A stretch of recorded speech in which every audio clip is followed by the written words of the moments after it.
যখন দরওয়াজা খোলা হয়েছে ঘরের ভিতরে আলো প্রবেশ করেছে, একটা আলো ঢুকেছে। হুজুর ভাবছেন এতদিন দরজা বন্ধ ছিল, হঠাৎ খুললো কি ব্যাপার? হুজুর সেজদা থেকে মাথা তুলে একবার তাকিয়ে দেখলেন একটা সুন্দরী মেয়ে ঘরে এসেছে, একসাথে মহারাজ আছে, শুয়ারের গোস্ত আছে, এটা দেখে হুজুর আবার সেজদায় পড়ে কি কাঁদতে লাগলেন। কেঁদে কেঁদে বলতে লাগলেন, ও আমার আল্লাহ, আমি আপনার জীবন দিতে চাই, জান দিতে চাই, মৃত্যুবরণ করতে চাই। ও আমার আল্লাহ, আমি আপনার ইসলামের জন্য জীবন চলে যাবে কোনো পরোয়া নাই, শহীদ হয়ে যাব কোনো পরোয়া নাই, মৃত্যুবরণ করব কোনো পরোয়া নাই। আল্লাহ পাক আমাকে না খাইয়ে না খাইয়ে না খাইয়ে শহীদ করে দেবে, এতে কোনো আমার পরোয়া নাই। তবে আল্লাহ আপনার দরবারে দোয়া, আল্লাহ আমার ঈমান যেন হারা না হয়ে যায়। সুবহানাল্লাহ, আল্লাহু আকবার। তুমি সেজদায় পড়ে বলে কাঁদছেন, আল্লাহ আমার ঈমান যেন নষ্ট হয়ে যায়। ইহুদি সম্রাট খুব ভালো করে জানে, যদি কোনো ছেলেকে নেশা আর মদের নেশা লাগানো যায়, বেঈমান করতে বেশি সময় লাগে না। শুনছেন? যদি কারো মদের নেশা আর এই দুটো নেশা লেগে যায়, ও বেটাকে বেঈমান করতে বেশি সময় লাগবে না। মদ আর এই নেশা মানুষের মা। আর এখন আমাদের সমাজে বলেন না কি গো, এই সমস্ত হারাম কাজের লোকের সংখ্যা বেড়েছে না কমেছে? বেড়েছে। এখন বিয়ে করতে গেলে খরচা বেশি, জেনা করতে গেলে খরচা কম। কি বলেন? আপনি বিয়ে করতে গেলে 2 লাখ 4 লাখ 5 লাখ 10 লাখ টাকা খরচা, আপনি জেনা করতে গেলে হারাম করতে গেলে সামান্য খরচা। হাত জোড়া করে দিচ্ছে। খবরদার, এসেছে বিদেশে বাপ ছেড়ে, মা ছেড়ে, সংসার ছেড়ে, পরিবার ছেড়ে, সব জমি জায়গা ঘর বাড়ি ছেড়ে এসেছে বিদেশে কাজের উদ্দেশ্যে। খবরদার হারামে হাতে যাবে। আমার আব্বাদের একটা কথা বলে যে আমরা যতটুকু হালাল কাজ করি আলহামদুলিল্লাহ, নামাজ রোজা তাসবিহ দান সাদকা খায়রাত যতটুকু করি আলহামদুলিল্লাহ।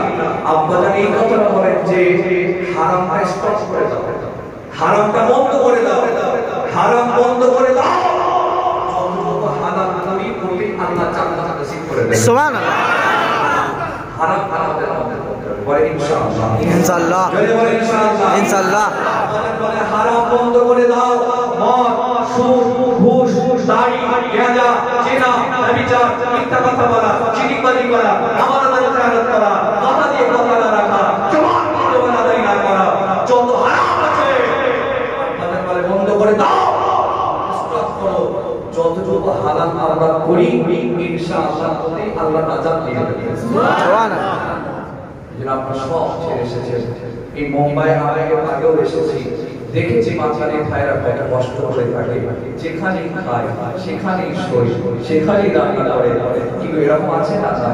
আমি এরকম দেখেছি হাতে ওটা সিঁড়ি আছে, আমার হাতে দড়ি আছে, দড়ি করে কি করে ওঠে আমাকে বলছে বাঙালির সাথে করে থাকে, এক একটা প্যাকে 10 জন 12 জন 15 জন পড়ে আছে।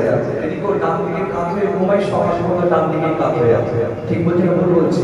এত কষ্ট করে আপনারা থাকেন কিসের দুটো পয়সা ইনকামের জন্য হারামে যাবে। আরেকটা সিয়ার কথা, ইনকাম করা যেন শিখতে হয়, টাকা ইনকাম করা যেন শিখতে হয়, টাকা খরচা করাও শিখতে হয়। বুঝতে পারছেন?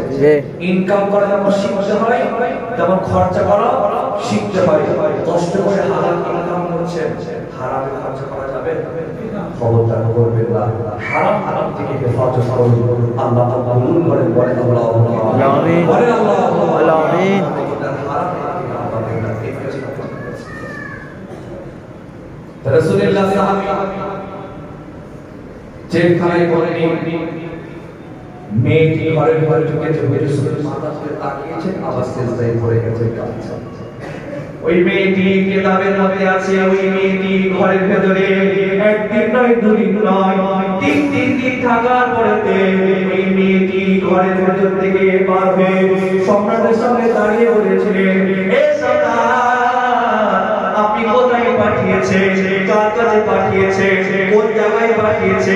আমি ঘরের মধ্যে গেলাম, 3 দিন ছিলাম, কত দাঁড়া দিলাম, কত ধাক্কা দিলাম, কত বিক্রম করলাম, কত পরিশ্রম করলাম, না না না, 3 দিন ওই মানুষটাকে মানুষ বলে পাই নাই, জীব বলে পাই নাই, চক্ষু বলে পাই নাই। আমি যখন বাড়িতে ঘুরে, আমি যখন ঘরে প্রবেশ করছিলাম, ওই যে মাঠে একবার তুললো, ওই মাথা আর তোলা গেল না।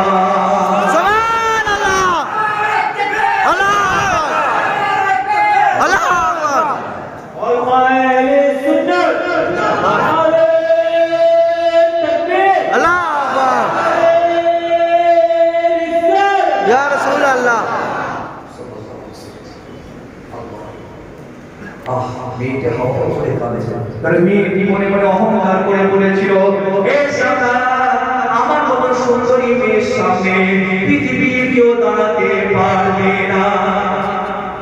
অহংকার, আমার মতো সুন্দরীর সঙ্গে কোনো বেটা দাঁড়াতে পারবে না। তার অহংকার ভেঙে গিয়েছে, চূর্ণ হয়ে গিয়েছে, চোখ দিয়ে পানি গড়িয়ে যায়, কেঁদে কেঁদে বলছে, সম্রাট, ও সম্রাট, আমি আপনাকে বলছি, আব্দুল্লাহ, যে আল্লাহকে আল্লাহ বলে মানে, সে আল্লাহ সত্য, নবী সত্য, রাসূল সত্য, ইসলাম সত্য, সত্য না হলে ওর হাত থেকে বাঁচতে পারত না। ওর আল্লাহকে বাঁচিয়েছে, নবীকে বাঁচিয়েছে, রাসূলকে বাঁচিয়েছে। এই সম্রাট, আমি আর দেরি করলাম না, আমি আব্দুল্লাহ আল্লাহকে আল্লাহ বলে মেনে নিয়ে ওর নবীকে আল্লাহর নবী বলে মেনে নিলাম। সম্রাট রেগে যাবে না খুশি হবে?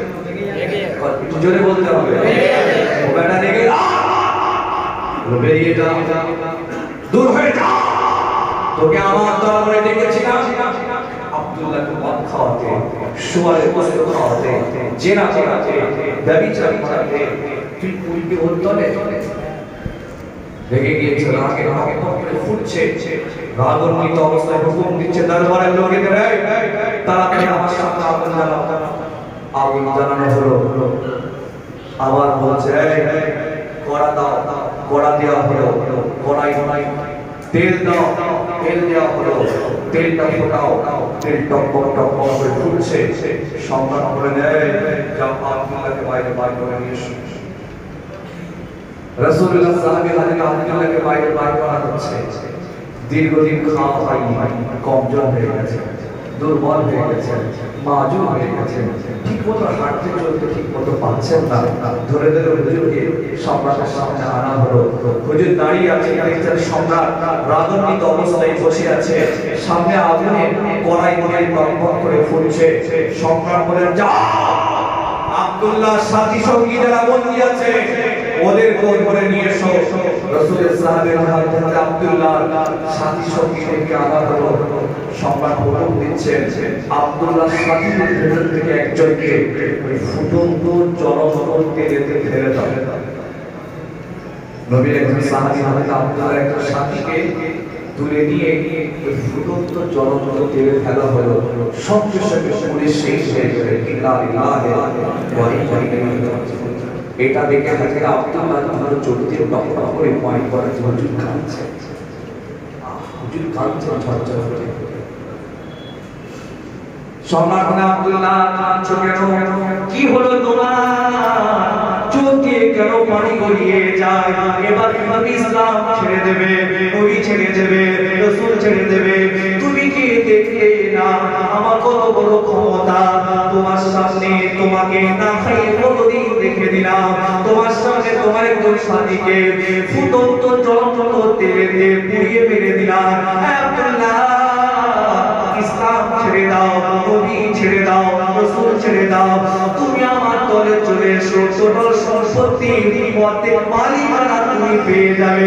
হুজুর সেই সময়ে চোখ ভরা পানি দিয়ে বলেছিলেন, হে সম্রাট, আপনি কি মনে করছেন নাকি আমার একজন সাথীকে সঙ্গীকে ফুটন্ত জলজল তেলেতে পুড়িয়ে দেওয়ার কারণে চোখে পানি গড়িয়ে যাচ্ছে?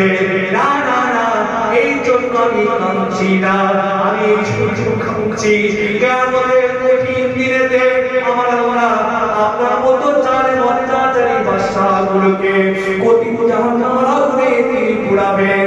আমি আব্দুল্লাহ আপনার ভয়েতে নয়, আল্লাহ জাহান্নামের আগুনের ভয়ে চোখ দিয়ে আমার পানিটা গড়িয়ে যায়। সুবহানাল্লাহ, আল্লাহু আকবার।